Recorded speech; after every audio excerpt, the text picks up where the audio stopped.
নমস্কার, আমি নিবেদিতা।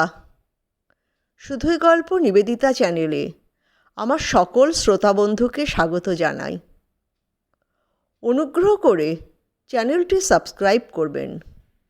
গল্পটি ভালো লাগলে লাইক ও শেয়ার করবেন। আপনাদের একটি লাইক আমার কাছে অনেক মূল্যবান। আপনাদের অমূল্য মতামত জানাতে অবশ্যই ভুলবেন না। আমার আজকের নিবেদন একটি ছোট গল্প, মধুরেণু সমাপয়েত। আসুন গল্পটি শোনা যাক। সন্ধ্যা লগ্নে বিয়ে বাড়িতে খুব তোড়জোড়। একদম সন্ধ্যা 6টায় লগ্ন, তার উপর শীতকাল। শীতকালে সকাল হয় দেরিতে আর সন্ধ্যা নামে তাড়াতাড়ি। বিয়েবাড়ি হচ্ছে মুর্শিদাবাদ জেলার বহরমপুর শহরে। এ বিয়ের সময়কাল 70-এর দশকের শেষ দিকে। সেই সময় সব কিছুই বাড়িতে হতো। তখনও ক্যাটারার কিংবা মেয়ে সাজানোর লোক দেখা যেত না। রান্নার ঠাকুর আসতো রান্না করতে বাড়িতে, আর পাড়ার মাসি পিসি বৌদিরা নিজেদের কারিকুরি দক্ষতা দেখানোর সুযোগ পেত। অনেক আগে থেকে খোঁজ করা হতে থাকতো কে ভালো চুল বাঁধে, কে ভালো চন্দন পরায়। বিয়ের অনেক আগে থেকেই উড়িয়া ঠাকুরের খোঁজ পড়ত। তারা কাঁধে করে বড় বড় হাতা খুন্তি নিয়ে খোঁজ লাগাতো। তারা নিজেরাই বাড়ি বাড়ি ঘুরত বিয়ের মরশুমে, অথবা কোনো রান্নার ঠাকুরের নাম হয়ে গেলে বাড়ির লোকেরা নিজে থেকেই তার খোঁজ করত। সে খবর পেয়ে দেখা করতে আসতো। তার খোঁজ করা হচ্ছে জানলে সে তার দর বাড়িয়ে দিত। বলতো, এবে মু পারিবিনি বাবু, অলগা জায়গারে মোর ঠিক আছে। তখন এ বাড়ির কর্তামশাই প্রথমে একটু আস্তে আস্তে প্রশ্রয় দিয়ে বলতেন, তুমি তো আমাদের বাড়ির বাঁধা হে, কত বিয়ে উদ্ধার করলে। এবারে আমার ছোট ভাইয়ের মেয়ের বিয়েটা উতরে দাও। কলকাতা শহরের লোক গো। উড়িয়া বামুন বলতেই থাকে, মু পারিবিনি বাবু, অন্য লোক ব্যবস্থা করন্তু। তখন কর্তামশাই আর রাগ সহ্য করতে না পেরে বলেন, দর বাড়াচ্ছ ঠাকুর? আচ্ছা, যা রেট বলবে তাই দেব। ব্যাস কথা হয়ে গেল। এর কয়েকদিন পরেই সে আসবে মেনু কি হবে তা নিয়ে কথা বলতে। মেনু ঠিক হলে সে সব জিনিসের পরিমাণ বলবে, মশলাপাতি কত লাগবে সব বলবে। ঠাকুর যা বলবে বাড়ির লোক তার থেকে একটু করে কমিয়ে আনবে, কারণ ঠাকুরের একটু হাত টান আছে। কাঁচা মাল সরিয়ে ফেলে। রান্নার ঠাকুর তো বিয়ের দিন দুপুর, রাত্রির আর পরের দিন দুপুরের রান্না করবে। আর বাকি সময়টা তো বাড়ির বউ মেয়েদের কাজ। তা তখনকার দিনের মেয়ে বউরা কাজ করতে পারতো বটে। কেউ তরকারি করছে তো কেউ আটা মাখছে, কেউ রান্না করছে। মোটামুটি 8-10 জন খুব কাজের মানুষ থাকতো। তারা হাসি মুখে সব কাজ উঠিয়ে দিত। মা, মাসি, পিসি, কাকি, জেঠি, বৌদি সবাই এই তালিকার অন্তর্ভুক্ত ছিল। কেউ কেউ একটু ফাঁকিবাজও থাকতো। তারা গল্প করতে ভালোবাসতো, একটু রগুড়ে টাইপের। একটু খুঁত ধরতেও ভালোবাসতো, কারো পিছনে লাগতো। এরকম লোকও বিয়ে বাড়িতে দরকার, না হলে বিয়ে বাড়ি জমবে কী করে। একটু আড্ডা মারার লোকও অবশ্যই দরকার।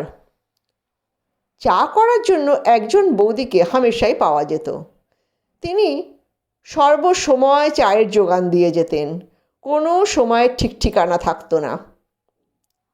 বিয়ের মাসখানেক আগে থেকেই বাড়ির গিন্নিমায়েরা কাজের লোকেদের বলে বলে 2-1 জন বাড়তি কাজের লোক এনে রাখতেন, হাতের কাছে যোগান দেবে এই উদ্দেশ্যে। কারণ তখনকার দিনে মশলাও তো শিলেই বেটে নিতে হতো।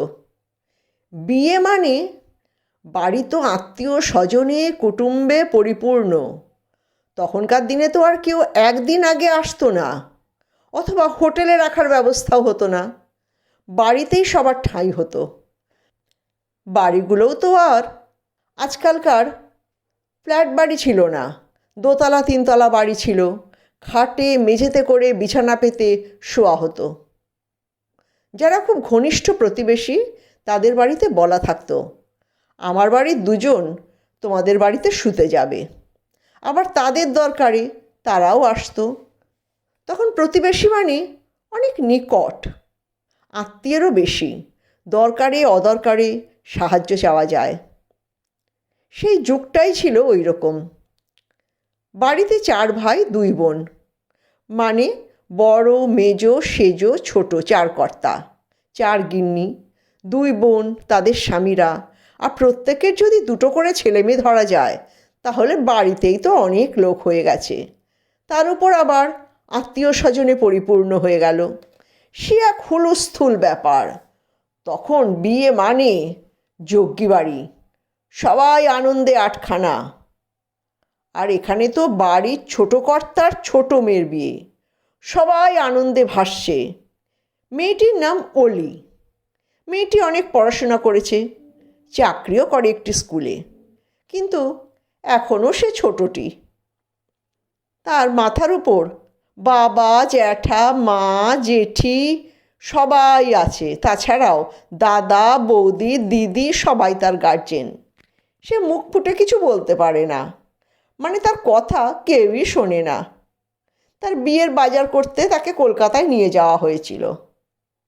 তার একটি সুন্দর মেরুন কালারের বেনারসি পছন্দ হয়েছিল, কিন্তু তার কথা কেউ আমলই দিল না।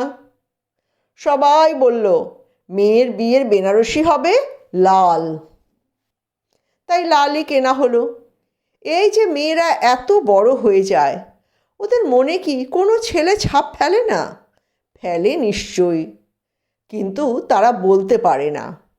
তারা জানে তাদের বাড়ির লোকই তাদের যোগ্য জীবনসঙ্গী বা সঙ্গিনী বেছে দেবে, এটাই দস্তুর। এইবারই তো সরস্বতী পুজোর সময় একটি ছেলে অলির মনে খুব ছাপ ফেলেছিল। অলি জানে কুঁয়ারি মেয়ের মনে ওরকম অনেক ছায়া পড়ে, যেমন পুকুরের জলের ধারে গেলেই ছায়া পড়ে, তেমন তাকে সযত্নে এড়িয়ে চলতে হয়, অথবা মনের মণিকোঠায় যত্নে সাজিয়ে রাখতে হয়। এই নিয়ে বাড়াবাড়ি করতে হয় না। বিয়ের 3-4 দিন আগে থেকে ম্যাড়াপ বাঁধা হতে লাগলো ছাদে। ছাদে প্যান্ডেল করে লোক খাওয়ানো হবে। ভেতরের উঠোনে বিয়ের জায়গা ঠিক করা হলো। আগের দিন থেকে কারা কারা আলপনা দিয়ে সাজাবে সব ঠিক করা হলো। সকাল হতেই আলপনা শুরু হয়ে গেল। বিয়ের মণ্ডপ সাজানো চলতে লাগলো। রান্নার ঠাকুররা ছাদের একধারে রান্নার জোগাড়ে লেগে গেল। পেছনের উঠোনে মিষ্টির ভিয়েন বসেছে। কত রকমের মিষ্টি তৈরি হচ্ছে। সকালের জলখাবারের জন্য আলাদা করে বোঁদে তৈরি হচ্ছে। সন্ধ্যা লগ্নে বিয়ে। বরযাত্রীরা কলকাতা থেকে ট্রেনে করে আসবে। মহিলা কম আসবে, ছেলেরা সংখ্যায় বেশি। মেয়ের বাড়ির লোক খুব খুশি, কারণ মহিলা বেশি হলেই অনেক খুঁত ধরার ব্যাপার থাকে। ছেলেদের সেসব বালাই নেই। দুপুর 1টার মধ্যে বরযাত্রীরা এসে হাজির। মোট 20 জন বরযাত্রী এসেছে, তার মধ্যে মাত্র 3 জন মহিলা। 3 জনই বরের বন্ধুদের স্ত্রী, বৌদি স্থানীয়া। বরযাত্রীদের মধ্যে বরের এক ভাইপো ছিল। সে প্রায় বরের সমবয়সী, 6 ফুট লম্বা, পেটানো স্বাস্থ্য, খুব হাসি খুশি আমুদে মানুষ। তার নাম অগ্নি। অগ্নির পরে একটা কিছু ছিল, এখন আর মনে পড়ছে না, তবে সবাই তাকে অগ্নি বলেই ডাকছিল। বরযাত্রীর দলকে স্নান করার পর খেতে বসানো হলো। সবাই পরিবেশন করতে ব্যস্ত, বরযাত্রীদের যেন এতটুকু অসম্মান না হয়। দুপুরে বরযাত্রীদের জন্য মেনুতে ছিল বাসমতি চালের ভাত, মুগ ডাল, লম্বা লম্বা বোঁটা শুদ্ধ বেগুন ভাজা, ছেঁচড়া, মাছের কাঁটা দিয়ে তখনকার দিনে বিয়েবাড়িতে খুব প্রচলিত পদ ছিল। রুই মাছের কালিয়া, চাটনি, দই আর 2 রকমের মিষ্টি। রাত্রিরে ভারী খাওয়া দাওয়া, তাই দুপুরবেলা আর বেশি কিছু করা হয়নি। খেতে বসে অগ্নি যখন ভাত মেখে মুখে তুলতে গেল, তখন দেখা গেল সে খুব আয়েশ করে ধীরে সুস্থে খাচ্ছে। কিন্তু প্রথম পাতেই সে প্রায় 10টা বেগুন ভাজা আর বড় বড় 2 হাতা পরিমাণ ছেঁচড়া দিয়ে ভাত খেয়ে নিল। আবার ভাত দেওয়া হলো মাছ দিয়ে। প্রথমে সবাইকে 2 পিস করে বড় বড় মাছ দেওয়া হলো, যে পেটি চাইছে, যে গাদা চাইছে সেই রকম। অগ্নির কোনো চাওয়ার ব্যাপার নেই, সে দিব্যি হাসি মুখে খেয়ে যাচ্ছে। তার পাতে মাছ দেওয়া হচ্ছে আর সে খেয়ে যাচ্ছে। দেখা গেল সে প্রায় 20 পিস মাছ খেয়ে নিয়েছে। অগ্নি গোটা 10 রসগোল্লা খেলো, চাটনি খেলো, তারপর প্রায় অর্ধেক হাঁড়ি দই খেলো। তাকে দেখার জন্য আড়াল থেকে বৌঝিরা উঁকি মারছে। এক বৌদি তো সামনে এসে বলেই ফেলল, এখনই সব খেয়ে নিলে ভাই, রাত্রিরে যজ্ঞী বাড়িতে খাবে কি করে? অগ্নি খুব রসিক মানুষ। সে বলল, বৌদি, আপনি আমার পাশে বসবেন আর দেখবেন রাত্রিরে আমি কেমন খাই। শুধু আমি না, এখানে আরও 3 জন আছে যারা রাত্রিরে উসুল করবে বলে এখন অল্প খেয়েছে। আপনি রাত্রিরে আমাদের কম্পিটিশন দেখবেন। বিয়ে বাড়িতে শিয়ামলে এরকম খাওয়ার কম্পিটিশন চলতো।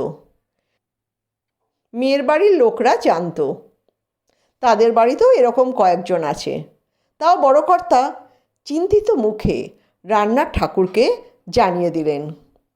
রান্নার ঠাকুর বড় কর্তাকে বলল, কিছু চিন্তা করিবার নাই বাবু, সহে লোক ব্যবস্থা আছি। সন্ধ্যা লগ্নে বিয়ে শুরু। লাল বেনারসিতে সোনার জমকালো গয়নায় সুন্দর করে আঁকা চন্দনে মেয়েকে যেন রাজকুমারী লাগছিল। বরপক্ষ খুব খুশি। 3 মহিলা গয়না দেখে খুব খুশি। বরযাত্রীদের জিজ্ঞেস করা হলো, আপনারা কখন খাবেন? তারা সময় দিলেন 9:30। টেবিলের ওপর জল ছিটিয়ে সাদা কাগজ বিছানো হলো।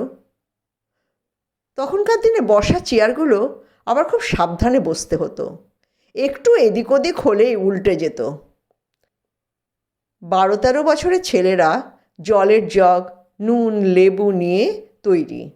সেই সময় জলের গ্লাস 1-2 অবশ্যম্ভাবী উল্টে যেত, কারণ মাটির খুঁড়ি নিচের দিকটা সবসময় মসৃণ হতো না। টেবিলও নড়বড় করত। বিয়ে এবং খাওয়া দুটোই চলছে। রাত 9:30টার সময় বরযাত্রীদের ব্যাচ বসানো হলো।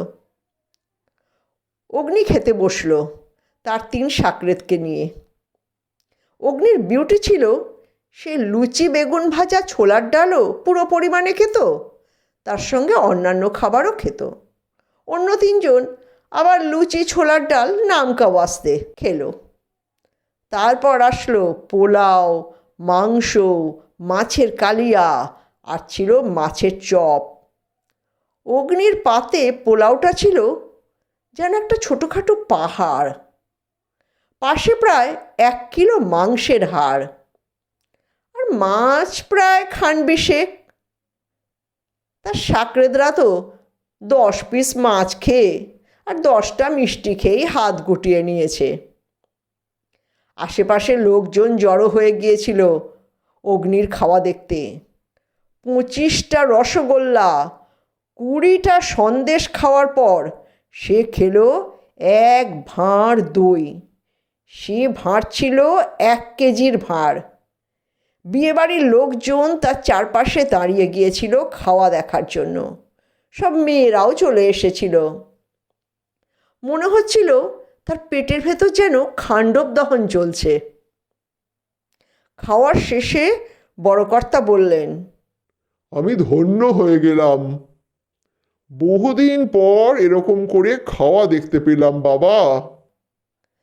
খাওয়া দেখে যে কেউ প্রেমে পড়ে তা কেউ জানতো না। অলির এক বান্ধবী বসুন্ধরা, সে খাওয়া দেখে অগ্নির প্রেমে পড়ে গেল। তাদের প্রেম অবশ্য সার্থক হয়েছিল। চোখাচোখি থেকে তারা ধীরে ধীরে পরিণয় সূত্রে আবদ্ধ হয়। অতএব মধুরেণু সমাপয়েত।